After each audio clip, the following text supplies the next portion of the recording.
It takes so many years to build relationships, reputation, business, brand, but it only takes one moment, one wrong step to possibly damage everything you have been building for years. And I found that wrong step normally happens when we are in crisis. My name is Sasa Sestic, and I would like to ask you, how is your 2020 going? See, crisis can either be a danger or opportunity, and it really depends on us to see how we're going to look at it.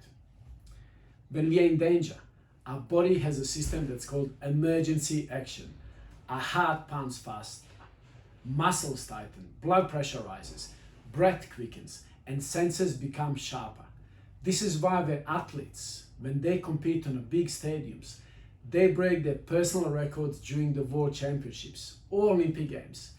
They normally cannot achieve these results in a training. And it is the same in business and life. When we have a crisis, we have a potential to be the best we have ever been. We can turn crisis into the opportunity. See, the research says that companies that innovate during the crisis, they can increase their turnover by 37%, more than what they did in the previous year. So today, I'm gonna take you back. When I was 10 years old and when I lived in Pula, Croatia, and back then, that country used to be called Yugoslavia. I lived with my parents and my older brother Dragan. See, my mom is a Muslim Bosnian and my dad is Orthodox Serbian. So it's mixed religion marriage. Now my dad, he's a very tall, strong man. He's an ex-powerlifting champion. And I think he is the best dad in the world. See, he always made sure that both Dragan and myself get the best opportunity, education. He disciplined when needed, and he hoped that we can achieve a lot more than he could ever imagine for himself. See, both Dragan and me wanted to be handball players. Life was good. And suddenly, just like that, everything changed. Our world became a dangerous place. It's a very similar feeling to what we have now with 2020 crisis. People were challenged, they felt fear. In 1989, war started in Yugoslavia. My dad left everything behind, business, house, even savings in a bank. We moved to Bosnia. 2 years later, in Bosnia, we started living finally normal life again. But then, civil war started in Bosnia. This time between Serbian and Muslim. Many mixed marriages, like my parents, started separating. But dad made sure mom is okay. Somehow he created this bubble that all of us, we felt really safe. And it's as if we had no idea what's happening outside. He found a way for us to leave Bosnia. We moved to Serbia, where we continued playing handball for one of the best clubs at a time called Metal Plastica. He watched all of our games. He even used to take us to the training sessions, and on the school holidays we had the gym sessions together. In order to provide to the family, he used to drive every 2 weeks from Serbia to Istanbul, which is in Turkey, 2,000 kilometers, in order to buy the soap, and he would sell that soap in the local markets. I remember nighttime, about 10 o'clock, he would leave the house to go to the markets to find the best possible stand. Even during the winter, in minus 15 degrees, he would sleep outside in these extremely cold conditions so he can sell the soap following day. Somehow he always found a way, never complained, and he never showed the sign of weakness. In 7 years, we moved to 4 different countries, 8 different cities, 20 different houses and flats, until he managed to bring us to Australia. He did have a choice. He could have stayed here, but he never gave up. What I've learned from my dad is that being a parent and being a great leader, it's no different. Leadership is a choice, it's not a rank. We are all leaders in our own way, each one of us. But we need to know what our mission is, just like my dad did. See, when leaders make a choice to put safety and lives inside of organization or family first, when they sacrifice their comforts so people can feel safe and they feel they belong, amazing things can happen. We arrived to Australia in 1997. 1999, I played World Championships in handball in Egypt for Australia. In 2000, Dragon and me played Sydney Olympic Games. Dragon was voted as the best Australian handball player. I was the youngest handball Olympian. In 2003, I played the World Championships in Portugal and I was voted as the best Australian handball player. Albert Einstein said that there is opportunity in every crisis, and the deeper the crisis, the better opportunity we have. In March 2020, in ONA Coffee and Project Origin, we employed 130 people. And just like that, overnight, we lost 80% of our turnover. Our budget could not afford wages of $8 million anymore. With the current crisis, the world became that dangerous place again. People were panicking. They were scared. A lot of companies started laying off their staff. The data says that 30% of employees in hospitality across entire Australia lost their jobs. I remember walking into the roastery one morning, and for the very first time, our team was not roasting coffee.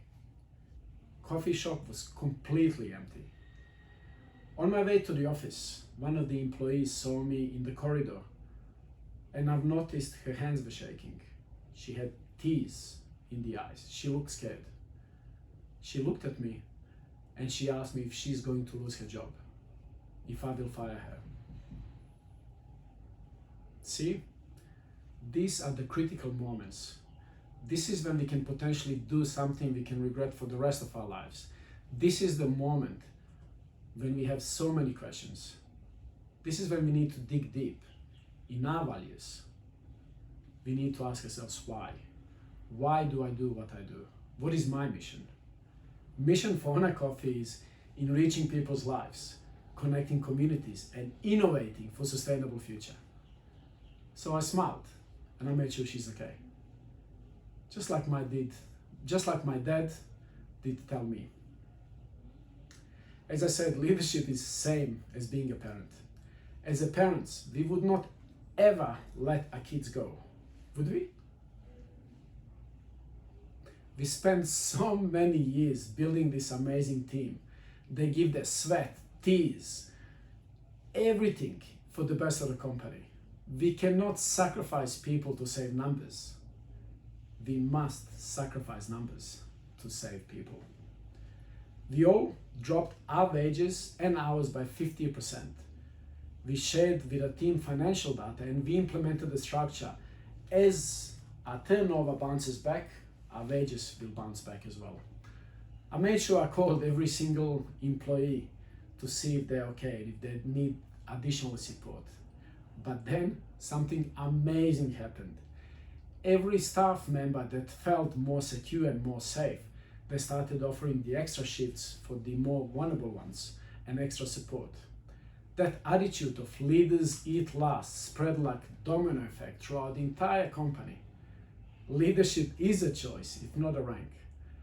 We have created this bubble where everyone feels safe, just like my dad did back during the Civil War. The team spirit and the trust was better than ever before. And in that environment, everyone started coming up with so many different ideas, innovations. We stopped doing things that we were doing for many years for no reason. And we started doing things that actually matter to us. We have changed more systems and procedures in 6 months than what we have in the last 5 years. For example, with the crisis, also Australian dollar dropped dramatically, the record low in the last 10 years. So obviously another problem, but we saw this as an opportunity. Here we started encouraging selling our coffees internationally, as they can get a lot better deal and a lot better value with such a low dollar. But Our training department started learning how they can make their in-house videos outside of their working hours. So they came up with a full online training wholesale program. We saw the increase of international sales by 80%. Training team needed to see the crisis, and they needed to go through the crisis to be able to see the opportunities. Same as so many other departments. In March, we employed 130 people. Today, we employ 150. I love to use this analogy of on a bus, where we all together are driving towards the same destination, which is our mission. I feel that before crisis, we thought we were driving towards our destination, but we've taken some wrong turns and we got lost quite a few times. But now, during the crisis, we had the opportunity to dig deep, and now we can see things with a lot more clarity, and together we found a way and much better path to get to our destination. Today, I'd love to work with you to show you my two-step formula, how you can turn your crisis into the opportunity. And the first step is digging deep. See, when we are in crisis, initially we feel confused. We have many questions in our head, and we're not sure what the best way forward is. This is the perfect time to dig deep in your values like you've never before. We need to ask ourselves why, not how. Why do you do what you do? Why do you like coffee? What is your purpose? What is your mission? Write 1 page, 2, 5, 10 pages. Answer should not be about money or the title. It's about your purpose. It's about your mission. What will give that mission that will give you the true happiness and finding your strengths and your true passion. After that, I would love you to write down the impact that you would like to make in the next 5 years. List 5 things. And the most important that I found it very valuable for me is write yourself testimonial from the future. One day when you retire, what testimonial and from who would you like to receive it? Write yourself that testimonial. When you read it, you should feel connected. You should feel excited, happy. You should get emotional. You should feel a pure joy. If you don't feel that, keep digging deeper. When you know your why, then you need to surround yourself with the like-minded people. People that are driving towards to their destination. Remember the on a bus? You cannot walk alone. You need a team. Now, your team will tell you if you lose yourself, and will also push you to keep digging even deeper so you can achieve more than what you could ever imagine for yourself, and you will also do the same for them. Finally, I encourage you to go to listen to the Coffee Man podcast on sasasestic.com.au, where I discuss crisis and leadership in more depth. It has been an absolute pleasure. Thank you.